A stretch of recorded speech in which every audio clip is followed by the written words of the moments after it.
Hi, this is Julie Sullivan and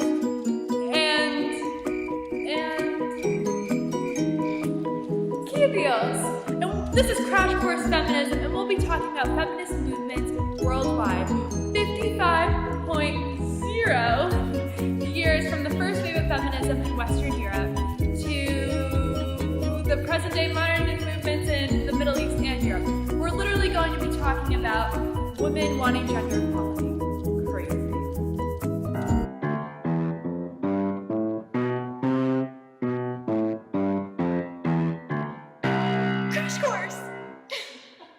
Miss Beals, don't we live in a modern world where women do have rights? Oh, me from the past. Where have you been for the past 50 years? Miss Beals, I was only born 16 years ago. Oh, shut up, you adolescent teenager. When we think of feminism, we think of he for she, gender equality, and of course our high school English teacher and her feminist rants. But really, feminism began much before our time. The feminist movement erupted in Western Europe during the 1960s and 1970s.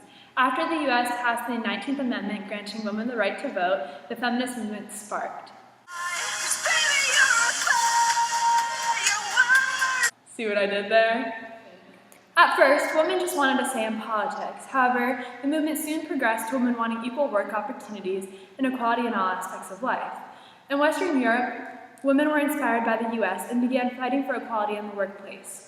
38% of women worked as teachers, nurses, secretaries, while only 6% were doctors, 3% lawyers, and less than 1% engineers. The increase of women in the workforce was caused by men going off to fight in World War II, leaving women to fill their jobs. Oh, is it time for the open letter already? Let's see what's inside the secret compartment today. Well, hello there, Rosie the Riveter. An open letter to Rosie the Riveter. Dear Rosie the Riveter, thank you for your stern face and inspiring manly muscles on your poster, which convinced many women that they can indeed do it. It is because of you, yes you, that women stopped being dotting little housewives and decided to join the real world, or at least the workforce. Today you are the inspiration of many Halloween costumes, although I'm not sure that's something to be proud of. I bet you would have been the man. XO, Gossip Girl.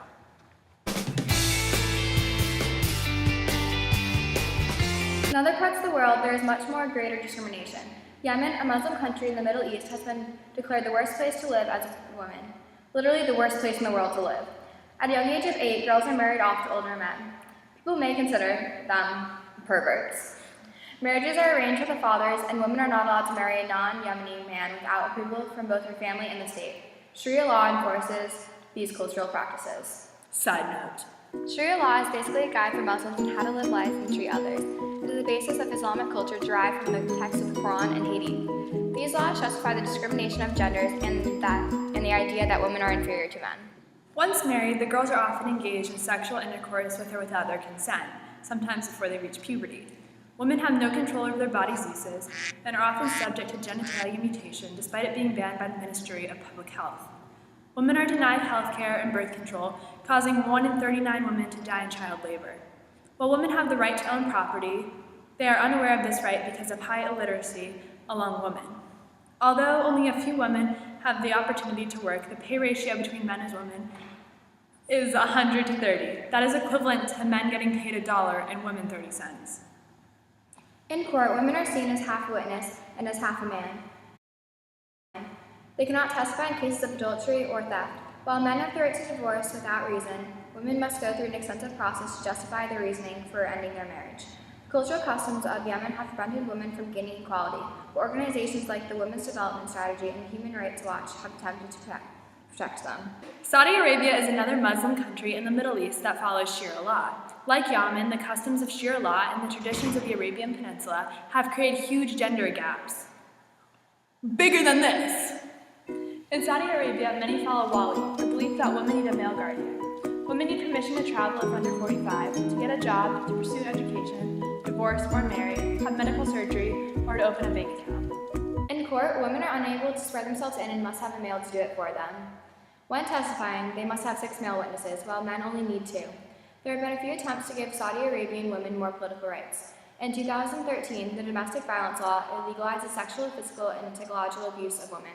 Most recently, successful protests have led to women obtaining the right to vote and run in office for the 2015 election. Despite the many restrictions on women, they still manage to get an education. 70% of working women are university graduates with a bachelor's degree. Despite this high level of education in women, the 13% of women that are working are still paid a whopping 20% less than men. Those working are separated from men. Separated. Yes, separated. Because Sharia law restricts women from looking at any man other than her husband or family member. The isolation of women also occurs in other aspects of a woman's life.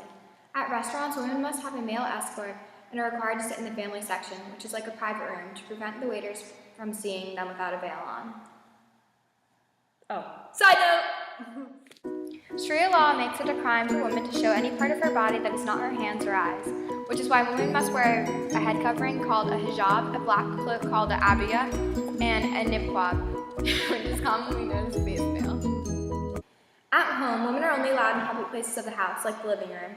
In public, if a woman is seen socializing with a man that is not related to her, it is considered adultery, forcification, or prostitution.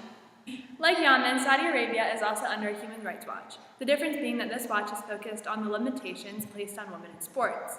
Women are not able to freely participate in sports. One time, women broke this tradition and competed in the Olympics. A huge outbreak erupted, and these women were called prostitutes and a disgrace to their country. Saudi Arabian women lack the basic rights such as they're not allowed to drive, not allowed to swim, or even look at a pool due to half-naked men. They cannot buy a Barbie, cannot enter a cemetery, or read an uncensored fashion magazine. On the contrary to Yemen and Saudi Arabia, there are places where women can live and be treated as an almost equal to men.